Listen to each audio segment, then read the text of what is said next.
7, 6, 5, 4, 3, 2, 1. You'll never have the sacred stone. Oh, this you crazy mother. Hey, what's up, monkeys? Before we dive into, this is the intro to the intro, but before we dive in, you know, with the coronavirus and everything that's going on right now, it's just, it's nuts. And I just wanted to send out the good and wild vibes to the monkey family and just let everyone know we're here for you guys. Whatever you need, just reach out. Not necessarily guaranteed we can deliver everything, but if you just need to reach out to someone, we're here for you guys. And I'm trying to be real consistent with the training, do the lives on Instagram, and just keep the energy up. You know, a lot of monkeys, I've been getting tons of messages and videos and photos of stuff, getting out their gear and just kind of making the best of the situation. And like I've said before, I just think the most important thing is just to remember that we're all in this together. So the more we can help each other, it's just going to help us move forward and get through what is the darker time. So, you know, on the one hand, it's horrible. People are dying and just there's kind of chaos. But on the flip side, you know, I have seen and I am seeing people being brought closer together. People seem a little bit more grounded. I'm hearing from friends and people I haven't heard from for years. So I think if we can focus on these positive elements, again, we're going to keep moving forward and we could even come out better for it. So keep that in mind. And moving on to intro number 2. What's up, monkeys? Monkey Dan here, and welcome to episode number 51 of the Live Wild or Die podcast. I've been wanting to do this episode for like years. We've got the wild man of the North, monkii Erl. And Erl and I met way back in 2014 through none other than the internet. He was an OG monkey backer of the original monkey bars, and we chatted a ton. He's actually written several articles that are up on the monkii.co website, Adventures with Erl. Check them out. And I actually went and stayed with him in 2017 to scout for the monkey venture we did that year. Went surfing in the Norwegian Sea. Erl and I jumped in the ocean, did some Wim Hofing Arctic style. And yeah, he's just a wild man. And what I always have appreciated about him since we first met is he intentionally moved to this chain of islands called Lofoten. It's above the Arctic Circle. They are 100% wild, and he moved there specifically to be closer to the wild and just be more adventurous. So I've always really respected and appreciated that about him. But what's also important to know about Erl is he's essentially a doctor. Things are a little different in Norway with schooling and all how that works, but he's essentially a doctor. He's a psychologist, and we always have these super just insightful, deep conversations, and I've been wanting to record one for several years now. So I'm glad I finally get to do it. And we kind of go all over the place, and it takes us a second to get warmed up. We haven't talked it's been quite a while. So we kind of had to break the ice, get caught up, get into our monkey flow. But I think there's some real gems that come out in this conversation, and we're talking about stress and anxiety, which had been brought up several episodes back, and I specifically wanted to talk to him about that. We talk about stoicism, we talk a little bit about training, and we go all over the place. So I am really happy and wildly excited to introduce the wild man of the North, Erl. Here we go. The wild man of the North, Erl Wildman. Do I say your last name right? Pretty close. It's one of those names that is very Norwegian, so it would be pronounced Hunstad. Hunstad, right. The D is softer. Yeah. So, but it's one of those. It's very, very Norwegian, so it doesn't really make sense in other languages. Yeah. I'm just gonna give a quick little. So, Erland, or as we've known him as monkii Erl, he's got a bunch of articles on the monkii website, Adventures with Erl. He's a wild man. He lives in the Arctic, up in northern Norway on these beautiful islands called Lofoten. Hopefully I said that right as well, but I've actually stayed at his house, and he's been an OG monkey from the start. So we've been talking about doing a podcast for like years almost. So stoked to record something. Well, I'm looking forward to it. Oh yeah. So we kind of started the podcast before I hit record, but how old is your son? He's 2.5, just about. Okay. And, yeah. So we were talking about just training as now that we're both dads, and your statement was something along the line. Well, I'm just going to let you repeat it. Your statement was something along the lines of how you still train, but I still train and work out, but I just have to be very efficient with my time. Right. Yeah. What are you doing specifically? Well, as I told you, I have a little bit of a shoulder injury for the time being. So my overhead work is lagging a bit, but I used to do a lot of in the case of being efficient, I did a lot of push-ups, and I'm working on my handstand push-ups. Oh, nice. And I've been doing a lot of I use the monkii bars a lot, of course, and it's been a lot of the shoulder exercises there, pulling exercises. And I'm also really turning into a fan of the isocore. Oh, nice. Okay. Yeah. So what I'm trying to use the isocore is that that one I have in my office. So every time, in between meetings and patients, I try to use the isocore for a couple of minutes, or just run one of the exercises from the app. Okay, nice. What do you like doing, the active rotation, or do you like the iso holds, or the combo of both, or what do you typically do if you're kind of making something up? My favorite exercise so far been the payoff pass. Okay. And the rainbow exercise. I forget the name completely, but where you stand facing away from the door and you hold the isocore above your head and you turn to each side. Right. Those have just been really, it's something about engagement of the abs and the back, and also just it's kind of like a stretch against sitting. Right. To me, it almost feels like a vertical hollow body sometimes. You're going overhead, side to side. That's what it reminded me of, kind of this standing hollow body hold in a way. It is, and one of my goals still is managing, becoming good at handstands. I really got hooked on handstands a couple of years ago. Right. Well, I remember you were deep into gymnastics bodies. Do you still do that at all, or? Oh yeah. I love gymnastic bodies. It's just been a little bit. It can be really time efficient, but I'm kind of using the monkii app for the time being, because of just time efficiency. So, but I'm doing. So I'm kind of divided a little bit like the gymnastic bodies. Used to the pulling strength, straight arm strength, and bent arm strength exercises. Okay. Yeah. So I just recently got a gym membership again, and the reason is kind of funny, because I work as a clinical psychologist, and where I work, we actually have a gym in the first floor, so we are at the second floor. So it's just so efficient going down, and I prefer doing weighted squats for lower body exercises. I just find more satisfying doing weighted lift. So it's one of those things. I'm a squat person. I love doing squats. My life feels kind of there's missing something when I can't do back squats. Well, my college coach used to say a day without squats is like a day without sun. So I feel you, man. Yeah. A bad day with squats is still better than a good day without. Yeah, but I'm gonna take the sunshine metaphor there. It's pretty accurate. So do you do how long have you been doing weighted barbell squats, and then are you do any specific type of program, or what's the training look like? Well, I've been for 2 years, actually 1.5 years. I was really committed to gymnastic bodies, the online version there, and I had pretty good progress with it.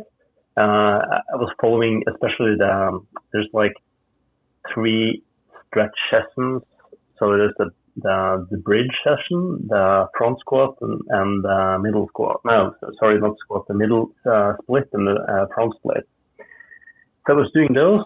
I was also training. Well, my main thing has always been martial arts, and I've been doing Brazilian Jiu-Jitsu and Krav Maga. And since I moved here to Lofoten, I haven't been doing Krav Maga anymore, but I've been doing Brazilian Jiu-Jitsu a little bit. Okay. And I also started. We also have like excellent gymnastics place here.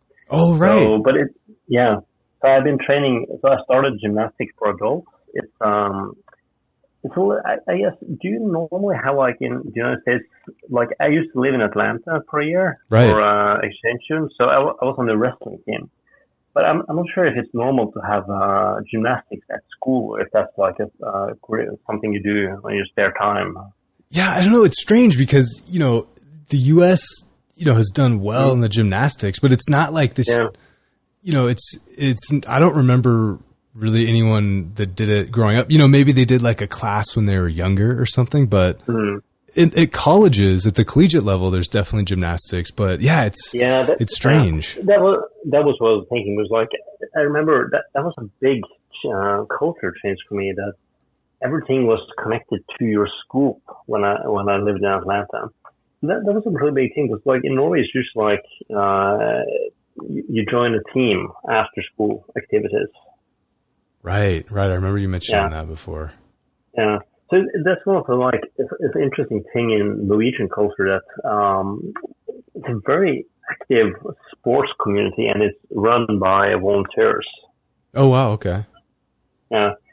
So the gym or gymnastics is it's run by volunteers. It's mainly like kids, and I became the trainer for my son. So I'm training people. The kids from 2 to 4 years with their parents. Okay, cool. Okay, that's awesome. Yeah. So it's more like an active play time in the gymnastics arena. Okay. That's the other thing. We have an awesome gymnastics gym here in Lofoten. That's kind of weird because it's such a small place, but they have like a big gymnastics gym there, and they're doing pretty good nationally in gymnastics. Okay. Yeah. Well, yeah, you guys also have one of the coolest soccer fields in the world out just outside of Svolvær, right? Yeah. There's well, the thing is, the scenery is so great, so everything just turns cool if you just put it there. Yeah, you could put the most beautiful garbage dump in the world is also actually the garbage dump is awesome. Yeah. One thing I've really been wanting to ask you for a while now is, I did a podcast, I don't know, it's probably a month ago now, but the title was Stress and Anxiety, and I was really having trouble sleeping, and I was just kind of feeling overwhelmed with the company and just life in general. And it was interesting putting this podcast out. I just kind of did it off the cuff, and there was a really big response. And then a lot of people shared these tips and tactics and ideas for, how they were dealing with different stresses and anxieties in their life, and just really how they were training their mind to deal with this stuff. And I've been wanting to ask you, what do you tell people? Because I don't know your exact position, but I know you're a psychologist, so maybe you could describe that and then talk about. It might be actually just wise to describe the difference, because as a clinical psychologist in Norway, you kind of have it's pretty long. It's a college education or university. We call it university. I'm sometimes confused between the difference there, but it's about 6-year education to become a clinical psychologist in Norway. So it's kind of similar to an MD here in Norway. Okay. Well, we work mainly in the mental health field, and what I specialized in after college or during college is cognitive behavioral therapy and metacognitive therapy, and I've been working my career started at working with obsessive compulsive disorders, OCD, and that is considered an anxiety disorder. Okay. So the clinic I used to work in Trondheim, connected to the university, was like an anxiety and depression clinic. So that's what I mainly have been working on. So these days, I mainly work with people with panic disorder and social phobia. Okay. Yeah. So, but we do see a lot of anxiety, people with anxiety problems. So, and it's always a little bit hard for me to like just give tips, because like it's a little bit of a difference. Like the people I usually see are they have really severe problems with it. So there's always this like line from giving tips to people that are stressed, anxieties, but are in the normal range, where most people I meet are in the range of having a big problem in their life. Right. Yeah, I don't know if that made sense. Usually my English turns a little bit more southern after a while when I start speaking, and it usually it becomes more fluent and better after a while. Right. Well, I get what you're saying. It's like, I think what I was experiencing, and I think what a lot of other monkeys were experiencing, was more of this. It wasn't pathological. It was more. That was the word I was looking for. Okay. Like, I think what you were talking about, I actually thought your podcast was great. I tried to listen to it most of the time, and you give good tips. I usually sometimes I give different kind of tips, and there's a little bit of a line, because like people that actually need therapy, they don't really need tips. They actually need therapy, where there's a lot of like strategies and changing your behavior. But the general thing is that I think a lot of people, and this is a little bit, it's one of those things, it's hard explaining generally in a podcast, because like I usually have to like, there's a lot of like conceptions people have, or concepts people have, that you kind of have to challenge. You have to do this in a Socratic dialogue style, and but a lot of the things people believe about stress might be exaggerated a bit. So being stressed, people have a tendency to think is really, really dangerous. And it might be the fact that you believe it's dangerous makes it a lot more hard to deal with, because you get so focused on getting away from the stress. But that is kind of where it turns into a problem, because you get stressed by being stressed. Right. Yeah. I don't know if that makes sense. It's kind of like what I would in therapy call it's a metacognition about dangers of stress.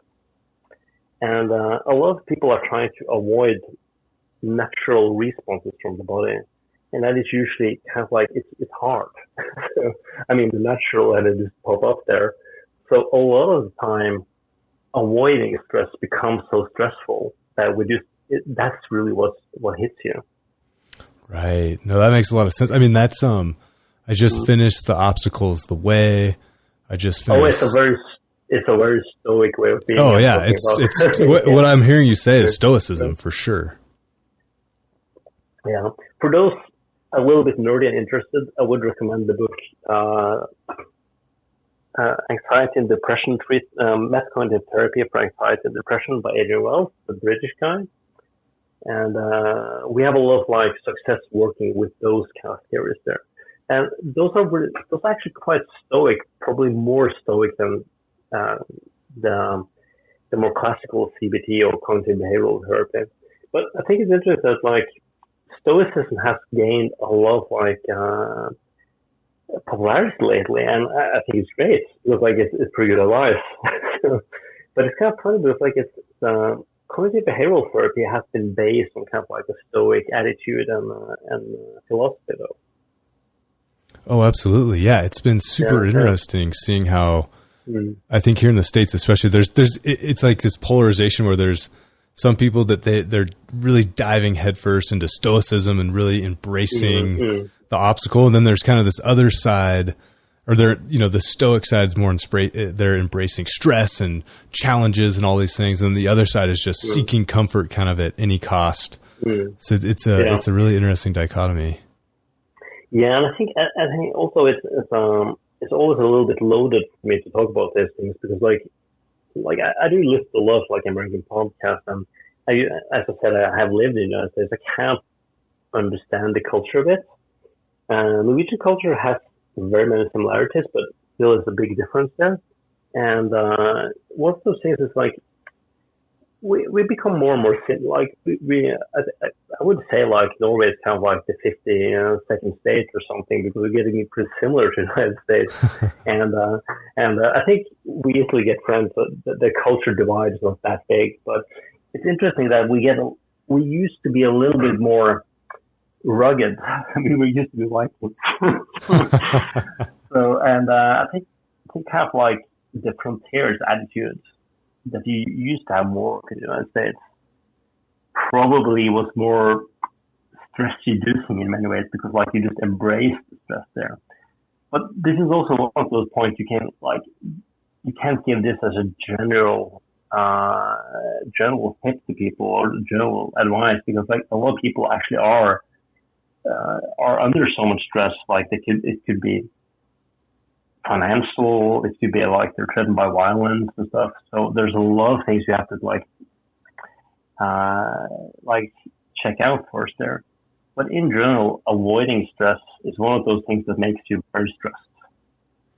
That's the quote of the day right there. It's and again, that's what all these books I keep seeing. Oh, it's like, I don't know if it's just coincidence or what happened, but there's all these books I've been reading that they're all saying basically the same thing. And I thought Sapiens, I can't pronounce that author's name, but the author of Sapiens, I thought he did a really good job of articulating Buddhism specifically, and how it was kind of the desire, what you're saying, the desire to be stress-free is what creates suffering in a way. So again, I've said this on multiple podcasts now, but you got to check that book out. I thought it was quite, have you read that? Yeah, it's a great book. I've read all his books actually. Okay. Yeah. So if you haven't read Monkii, you have something to look forward to. Oh yeah, it's I actually reread it, kind of the parts I really enjoyed, but. So, but another thing is, it's have you read Nicholas Nassim Taleb? I haven't, and I've been meaning to actually for quite a while. Yeah. Well, I enjoy his books, and he's one of those people that he's controversial, so you can discuss him a lot. And but his books are pretty good, and especially the first one, Fooled by Randomness. I think because it's mainly about like the way the cognitive fallacy field, like how much stuff we misinterpret it as humans, and that's also just really interesting. That was like my favorite subject in college, was the cognitive fallacy, the science of like how we actually misjudge stuff. So many people think it's how irrational we are, but it's just like how predictably irrational we actually are. So one of those things, like this is something as a therapist I often find, is that people spend a lot of time making fantasies about how stuff should be when it isn't like it is, they want it to be. And that, of course, is just natural. It's human nature. But we do have a little bit of a choice of how much time we're going to spend doing that, because like a lot of the time, if you spend too much time ruminating, thinking about like how life is going the wrong way, it usually doesn't help that much. Right. Well, it's there's been that saying where it's like worrying never helps. Right. So, and I think that's what I was experiencing. I was experiencing this deep rumination. I'd wake up at 1 or 2 in the morning and I'd just start thinking about the same thing over and over, in this kind of circular thought pattern that I couldn't break out of, Yeah. And it's also like most of my patients that like are anxiety people with anxiety, they always have this feeling of like I can't control this rumination. the interesting part is that usually you're motivated to ruminate or to worry about stuff to actually find out how I'm going to solve these problems. And a lot of the time, the problems are they're kind of like you're just kind of like shooting yourself in the foot because like the problem is that you're worrying that much and you're trying to find a way how to stop worrying. Right. Yeah. So it's more like one of my best advice ever is just like actually find stuff to focus on that you actually enjoy doing or should be doing, and general advice like keeping in shape, being outside in daylight. Also, what is around the field of books? Did you ever read Why We Sleep by Matthew Walker? You know, I listened to him on Joe Rogan's podcast, but I have not read his book. But that's good enough. Like okay. Joe Rogan's podcast was awesome. He's on a couple other podcasts. I enjoyed him on the Bulletproof Radio podcast. Okay. I thought that was kind of like funny because like he's kind of putting Dave Asprey in his place there, so that was kind of funny listening to. But his book Why We Sleep is just also one of those things that like it's a bad habit not to sleep, and there's a lot we can do about getting back into those like more natural rhythms. So sleep is one of the best stress reducers ever, and a lot of people listening to this kind of was, but I'm trying to sleep, I can't do it yet. And that's kind of the problem, you're trying too hard. So one of those things is like really stop trying, just kind of like whatever happens actually did happen. So whenever you start trying not to change how you're feeling, usually the body starts changing itself. So one of the reactions we have to stress is like we're trying to reduce it. And if you kind of think of stress as the body's alarm, it will make more sense that when we're trying to shut down the alarm, the only thing the body can respond with is increasing the alarm. Right. Yeah. That makes total sense. It's a vicious circle. So one thing I noticed, I've been to Norway twice now, and you guys are a very like even-keeled society in the sense of like everyone is kind of like mellow and it's just even keeled. What culturally creates that? Like why are Norwegians mellow and have more of that stoic attitude?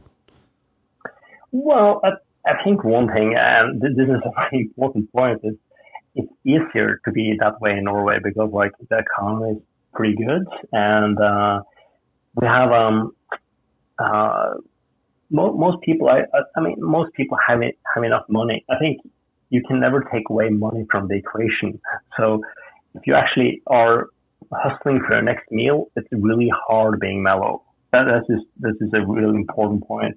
So, right. But yeah. But another thing is like there was this Norwegian television program I was watching, and it's kind of interesting because like it's about what is special about Norway. So they have this lot of statistics about Norwegians, and one of those interesting things is that if you ask people around the globe, I think they've done a lot of these studies. Like they ask, how much do you trust the other people? Norway scored the highest for internal trust in each other. And I'm just going to give you an example that's really interesting. There was this Norwegian lady that got arrested when she was on vacation in the United States. And she didn't do anything really wrong, but what she actually did was put her baby stroller outside and went in to buy coffee without anyone watching it and stuff like that. And that's totally normal to do in Norway, but people reacted to that she just left her child there and called on the police and she was arrested. That's great. You know, that's something I've actually thought about a lot the last couple of years because there was this crazy trend of people like parents calling the cops or on other parents or just random people, you know, and oftentimes it was highly unwarranted. And there was even, I know Utah passed some laws that kind of helped protect both parents and then this kind of making sure kids could kind of remain free range, for lack of a better word. And I think there was even something where someone shut down a lemonade stand. It was literally kids at a lemonade stand, you know, like, yeah. And, you know, this lady called the cops or something. So it's wild. But I think it's like you will have a lot of places in the United States that's really similar to like just people trust each other, and it's like a big neighborhood. Right. You can just imagine the whole country is pretty much a big neighborhood. Right. So, yeah. So it's just interesting that most Norwegians trust each other. So it's actually if you really want to do a Ponzi scheme or something, I think Norwegians are a target. Well, but where does that come from? Is that what created that? The thing I actually is kind of thinking is that since it's a pretty equal country. I mean, it's not really a problem making money or starting businesses in Norway. Rated by the UN, it's a pretty good place to do those things. But we do have like there's a lot of like distribution of wealth in Norway, so it makes people a little bit more equal. And I think we have a really efficient government. The interesting part is that, luckily, if you ask Norwegians to trust the government, and most people, yeah, pretty much. So, pretty much. We'll be annoyed by the government and we'll complain about it. But if you just put the gun to your head and said, "You trust in this savior?" Yes. I'd probably say the same if there was a gun. Well, even I would trust if someone else came with a gun. I would trust the government to come save me. Okay, fair enough. Yeah. So I think it's just like it is a strange place because like it's such a mellow and peaceful kind of place. Right. Yeah. So, but I mean, the interesting part is that we do have the regular anxiety and depressions and stuff like that. So I'm not over work yet. I kind of like joke that as long as suffering is still there, I still have a job. Right. Right. So the day I can't work is a day of celebration. True. Yeah. Very true. But also it's a lot of like, most Norwegians are a little bit like more nature connected. I think the national hobby is day hiking. Like most people will think of a good spent weekend is going up in the forest or going up in the mountains. Kind of like what we did when you were here. Right. Yeah. And stuff like fishing, hunting, and foraging is pretty popular hobbies. Okay. Yeah. So I think it's also one of those things, just the general connection to nature is there. And it's also a low crime place. There's not a lot of crime in Norway. Right. Yeah. Yeah, well, that's one thing here I noticed that it's interesting here. You know, I live right outside of Boulder, and, you know, the mountains are basically, we're actually going to move to a new place this fall. And, you know, it's like there's a trail 50 yards that leads, you know, that literally you could go for hundreds of miles without crossing a road through these Front Range mountains. And it's something that we do as a family all the time. And I also get out on my own. And I noticed that you just feel differently. It's so much different going for a run out in the woods and the mountains than it is around my neighborhood even, versus even running on a treadmill inside. It's kind of like the low bottom rung of the pyramid would be like the treadmill inside, and then running around the neighborhood is like a little bit nicer, but then getting out into that true wilderness, it's such a different feeling that is extremely hard to articulate, but you certainly know it when you're there. And yeah, but I totally understand what you mean. I can't run on treadmills anymore. It's horrible. Yeah, I agree 100%. Although I recently tried one of those, like the True Form, where it doesn't really, you have to power it yourself. Yeah. I haven't tried. I've been wanting to try one of those. It's actually, you know, I'm going to run outside any day. Absolutely over that if I had the choice. But it happened to be a day where I was inside and I tried it out, and man, that thing jacks you up. Your hamstrings get smoked. Well, I should try one of those someday. I mean, like where I live, as you said, it's in the Arctic. So right now, I'm waiting to walk my dog after this podcast because it was just a blizzard outside, so it's like a little bit uncomfortable. Okay. Yeah, but that's just a daily. I could get used to it. So we actually had like this week. We had like during the last 2 weeks, we had like 6 feet of snow or something. Oh wow! It's been humongous. So one thing I also want to ask you is, when kind of the first time I came out to your place, so that was February 2017. Wim Hof was kind of just starting to get popular, or at least become more mass market. Yeah, but was doing that type of cold exposure, and especially jumping in the ocean and then going in the sauna, it sounds like, especially up in Norway and the other Scandinavian countries, that you guys have been doing that for years. Yeah, if you go to Finland is one of those countries that, like, even though Scandinavia kind of like sometimes gets like as a synonymous place, everybody is similar. Norway and Sweden are more similar, and then we have Finland that's just weird. Sorry, Finnish monkeys.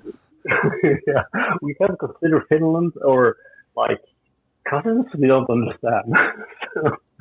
We love them, of course, but we don't understand them. So, okay, fair enough. Yeah. But I think one thing I love about Finnish culture is that, like, even like a dorm room will have a sauna. Awesome.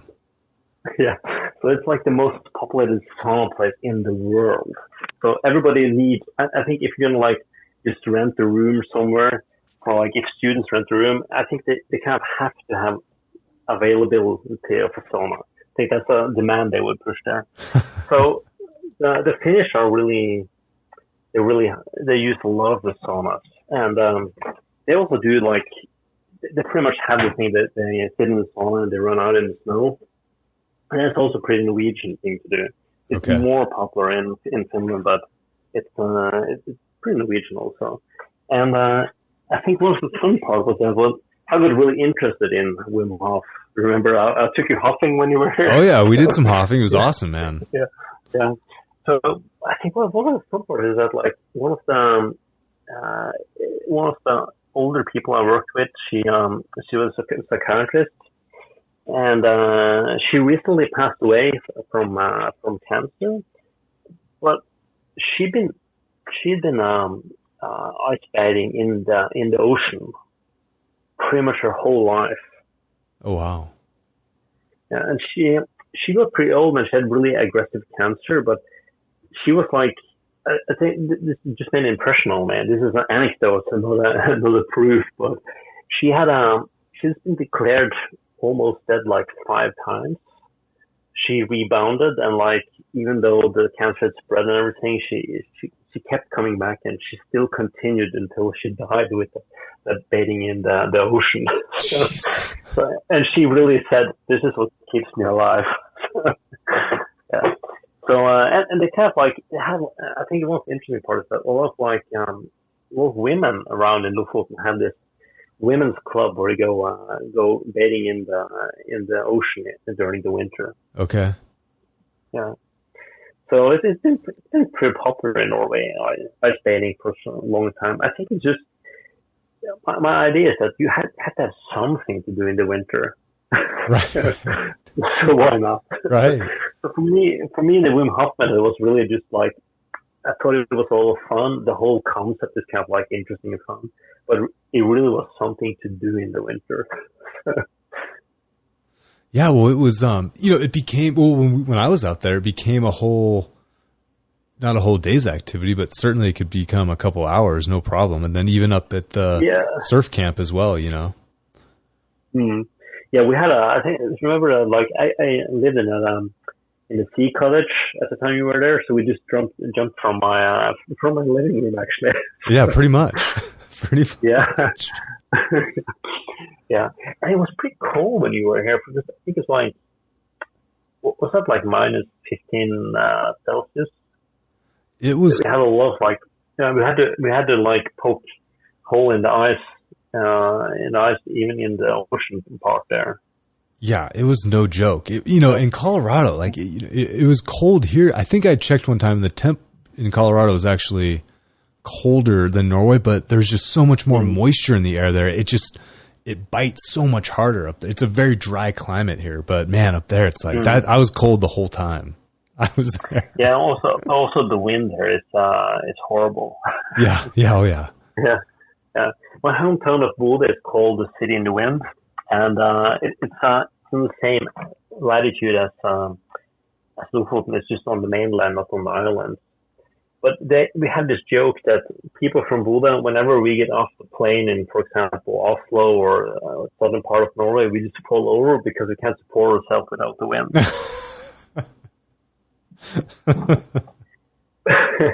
but the wind makes a lot of difference, because like if you have like 0 degrees temperature and when you have like so much wind, that could feel like minus 10 degrees. Right. Yeah. I was watching randomly on Netflix with my wife. It's I don't really want to admit this, but I am. It's the Goop Lab, Gwyneth Paltrow's website. I'm not admitting, but I have seen that. Yeah, I didn't. I was like, oh Christ, shit! I got to admit this now. But I'm still denying it. Yeah, it was. Well, it was. You know what? It was the Wim Hof. It was the Wim Hof episode. And just for the record, I think Wim's awesome. I don't want to. I love Wim. I think the Wim Hof method is awesome. So check him out if you haven't heard of him. But what I kind of watching it on that particular show, it was like I was seeing all these people that I suspect do not have a strong connection to nature, and what the Wim Hof method, and then also just kind of that Finnish culture, Norwegian culture of the sea bathing and getting out in the cold. It's kind of a systematic way of experiencing nature and getting out to nature. Whereas like, here, I'd say the equivalent in Colorado especially is kind of like mountain climbers or climbers, where these people are going out to super high altitude, 14,000 feet, which would be above 3,000 meters, in the wintertime. And even in summertime, I've been snowed on. So you get this environmental conditioning element. It's just the medium is different. Does that make sense? Yeah, totally. And I think it's also one of those things that I find interesting about the Wim Hof method. And this is not, as you said, I think it's an awesome method, but I think a lot of people, the people that get the most from it is probably like the newly wild people. Right. There's a lot of experience. Yeah, there's a lot of experience. Like, I think, I'm just going to tell you, I'm going to try to make this a quick but funny story. Is that when I started doing this, the Wim Hof method is back by 3 years ago, something like that. I was trying to like immerse myself in the cold exposure, and I was turning down the dial on in my shower to cold, and I just turned it all the way down to the max cold, like the total blue line there. I was standing in the shower, it's like you're supposed to. I was following the online course, and it's supposed to be like first it's 30 seconds, the next week it's a minute, and the next week after there is 2 minutes. And I was struggling with 1 minute. I was like, man, this is, I can't take this. And I'm a Viking. At least I thought so.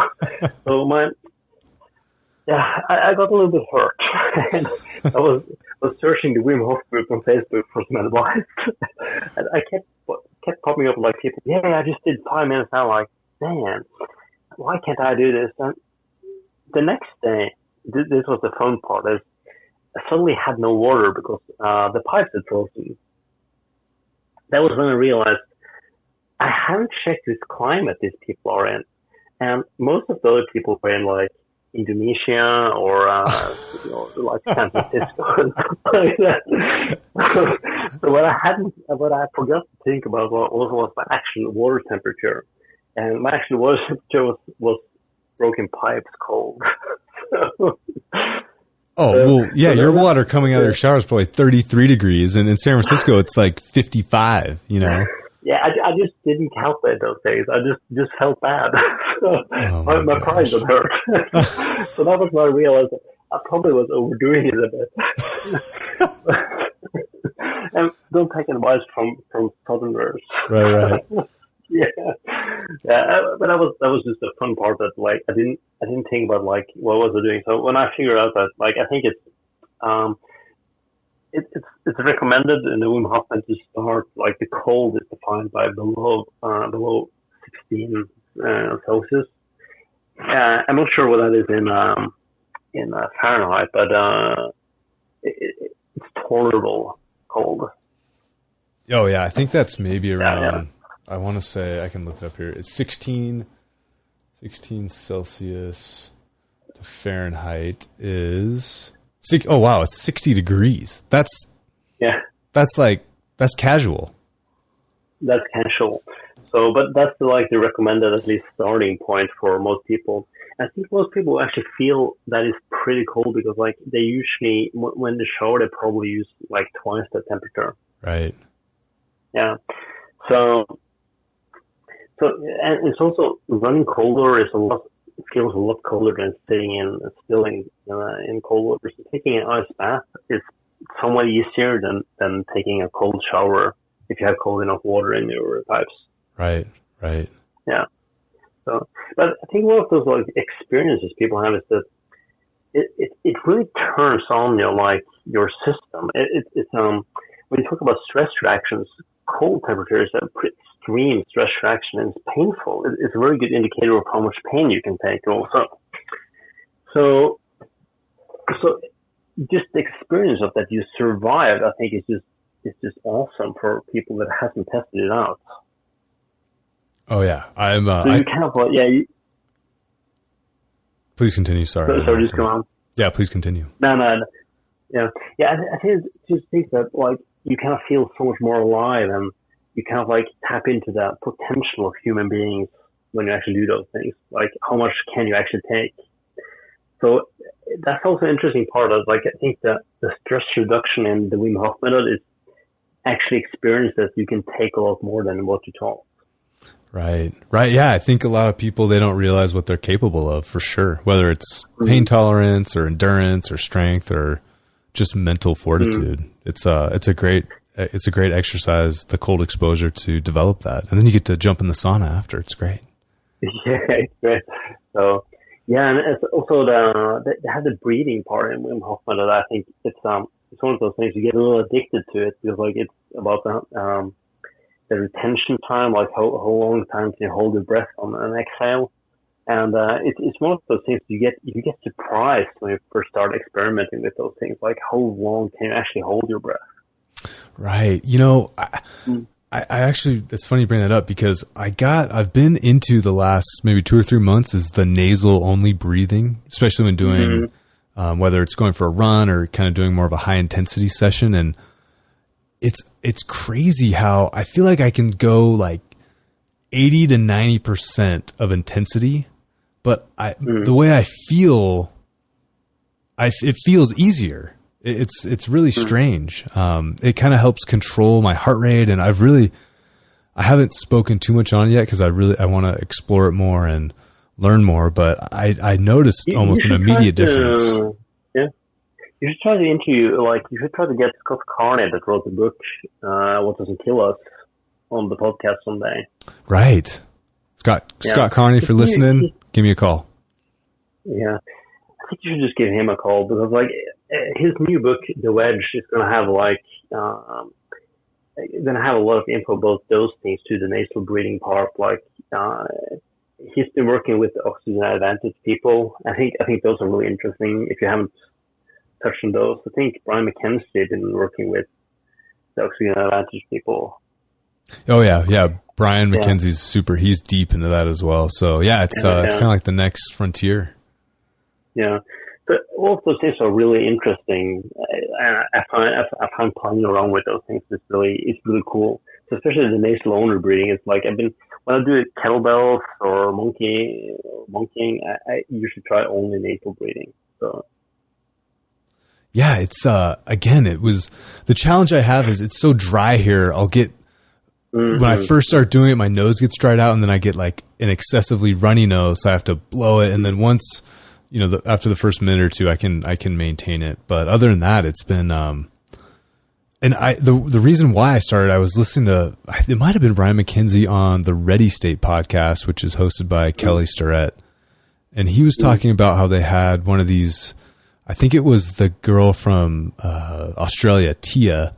Can't remember her last name, but she's won the CrossFit Games, and she's an Olympic weightlifter, like literally at the Olympic level, and then also has this crazy endurance and work capacity. I mean, she's just a specimen. But they were talking about how I think it was her that they had her switch to that, and it really helped improve her just from getting her heart rate so jacked so fast. So I've found it to be quite useful.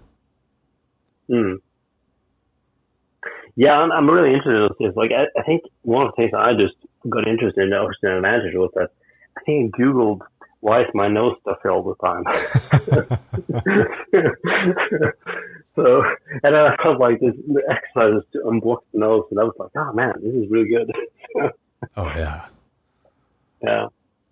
So, but it's also just a lot of these things, like I love the Wim Hof method, the Ocean Advantage things and things. We started talking a little bit about dad life and how we just have to be very efficient about things. But you also kind of have to find new hobbies that you can do while taking care of a child. And it's also one of those things is just playing around with, like just being awake and playing around with your kids. So that's one thing I try to do a lot of, like activities where I can take Jacob, my son, with me. Right. Yeah, no, I agree. Yeah. Hiking, you know, I think I'm really psyched this summer to go do some backpacking trips, hiking, maybe some climbing. And it's just, you know, just having fun playing. You know, that was one thing for me. I wanted to train a little bit less, or at least have more energy, so that I didn't come home and I was just exhausted and didn't play with the Wildcat. You know, I want to have that energy, and you know, you're still moving, you're on the floor, you're running, you know, it's still, you're active. And I think if your mind is right about it, you're going to get benefits as well. So I think that was actually how we connected. It was like, I think, I actually saw there was in a Norwegian newspaper, there were some people that have tested like gym equipment, and they had ordered the first monkey bars, the OG monkey bars from Kickstarter. Okay. And, and they had like made a little like a case where they used it and like wrote about them. I was like, oh man, those look so cool. So that's when I ordered those. And I also put them on my Instagram profile. So I think that you answered on the Instagram profile or something like that. Yeah, that's how I connected with you guys. Yeah. So also the first, one of the things was just like the portability of them was so awesome. That's one thing I was looking for in what I'm doing these days, because like I'm a gadget freak. I love everything about like gadgets for working out, training gadgets and stuff like that. But I probably should put like give my credit card to my wife or something so she could take care of it. So I don't buy a lot of those stuff. But I think all of them are so fun. But the monkey bars is probably the things I use the most. Although they're similar to gymnastic rings, they are a lot more portable. So that's like the big thing. The gymnastic rings are pretty portable. But I think the pocket monkeys, like you can literally put it in your pocket. Oh yeah. That's been one of those things. I have been traveling a lot with work, with like going on seminars and classes and teaching. So a lot of hotel gyms just aren't really good equipment or pretty boring. So actually working out from my room has been like the thing I've been doing there. Oh, absolutely. Yeah. So kind of like, yeah. And it's been awesome. So kind of like going a little bit back to what you can do to like reduce stress and stuff like that. A lot of people keep forgetting that working out actually is inducing stress to the body. But the kind of stress you kind of want, so the body adapts to it. And it's also really good at taking your mind away, like focusing on practice and stuff like that. It's a really good way to elevate your mood and stuff like that. And I also find training stuff like handstands, things like that, you need to focus on those things. Right. Well, and that's, you know, that was one thing I really appreciated about rock climbing when I was doing that a lot more. You know, you're in these situations that oftentimes are dangerous, but they're also extremely physically taxing. So your mind becomes just laser focused. There's no external chatter or anything like that. So that's one thing I really, and you know, you would achieve these amazing flow states from time to time where, you know, you'd be working extremely hard, but it almost felt easy, and the danger became almost irrelevant in a way. So yeah, I do miss those days on the rock. Yeah. I really feel the similar. It's actually like I'm still into martial arts. I just realized that I can't do it all the time. And also, like, I'm a clinical psychologist, so I do meet a lot of people that might have been experienced violence and stuff like that. So I used to do MMA, but you do get all these bruises and blue eyes and stuff. And it's just not bad. It's just bad for business, not bad.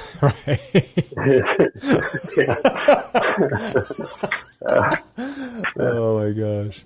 Yeah. But it used to be like one of those things when the slight experience of controlled danger is just really energetic.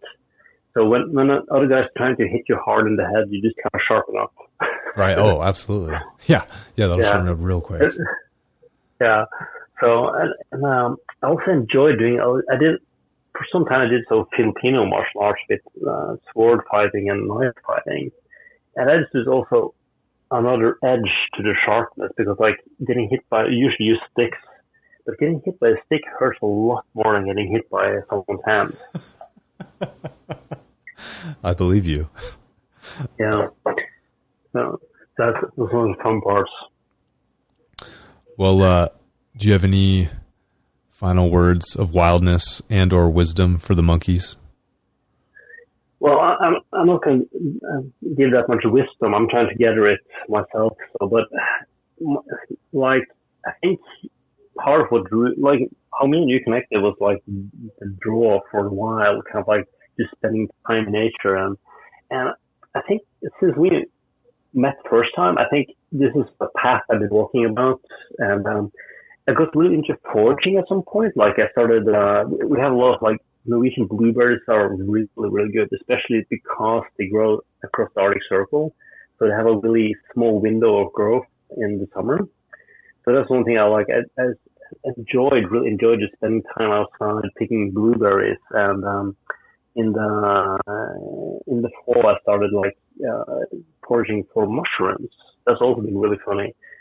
It's just interesting learning about those things. So I just enjoy spending time in nature. I think most people would appreciate it. You don't have to do a lot. It's just actually staying outside and bring your monkey bars. Right. Good words, man. Yeah. Good words. Well, the last thing I'll say is, I remember when we first talked, one of the things I thought was so cool was how you intentionally had moved to Lofoten to live wilder and to be just more adventurous and spend more time in nature. And I always really appreciated that about you. Yeah, that's kind of like, it's funny you said that, because like now it's just become so much second nature to me that I don't really think about this. I used to be like a city boy, so I wouldn't like I'm starting doing stuff like camping and fishing, and I'm probably going to start hunting in a couple of years, and enjoying those things, but mainly just staying outside in nature, especially the way we live, that the thing that you can go day hiking. Like if you actually just get home from work very quickly, you can just bring your food and get out in the mountains and spend time there. Well, I'm going to let those words of wildness wrap this up. It's been too long, man. We got to do it again. Thank you for coming on the Live Wild or Die podcast. I'm loving hearing from you, and hopefully we'll get a good response, so maybe we could have another chat like this. Heck yeah. Yeah. Well, live wild, man, and we'll talk later. Live wild, my man.